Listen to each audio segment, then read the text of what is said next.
So, George, as part of Filene, you've been working with Brent Dixon. So, did you have some involvement with setting up the Crash group, or just kind of let him run with it? Well, as with all things with Brent, he has many ideas, and the Crash idea was one of the ideas that he came forth with actually before the first JC. And he was saying, you go to these events and young professionals don't have the opportunity because it's really expensive, they don't have the budget to go, and wouldn't it be great if we could kind of crash the event? And I said, well, that sounds like a really cool idea, why don't you do something about it? And then the next day he had built a website, had invited people, and started crashing it. So I can say I'm obliquely involved in it, but it was all Brent's idea, and as it's progressed to the one conference, I think it's a really dynamic idea that can really be used in a variety of capacities. Yeah, and so for you, you're at a prominent space with Filene, obviously, and you are a younger guy. So maybe some tips as far as your career and kind of how that evolved. Tips. I would say just try new things. There's as you enter any industry, it seems like there's certain rules that kind of rule the industry in terms of what's politically correct to say, what's politically correct to do. And to survive, to a certain extent, you have to kind of listen to those rules about 60 to 70% of the time.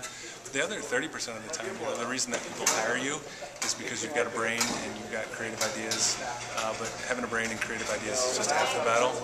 You got to take those ideas and actually do stuff with them, and take some chances. And failure is not necessarily a bad thing. I think a lot of the failures that I've experienced in my professional career in credit unions actually caused me to learn quite a bit about what can be successful. So, as Denise's session said earlier, fail fast, fail often, and fail cheaply.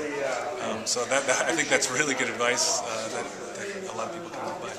And as far as, I guess, just one tip as far as what you see as the future of the credit union movement and how the under 30 group kind of has to play with that, I think the one thing, you're onto a good idea if 90% of the people in the room say that's the worst idea in the world I've ever heard, because otherwise it would be the obvious answers of, what's the future of the industry? And I think that the future of the industry relies on the notion of sustainability, the notion of being local, being good for the economy, being good for social and ethical values. I think if credit unions can really align themselves behind the notion of sustainability, that would be a very positive path for credit unions to take, and especially young professionals who understand what sustainability means in the business sense.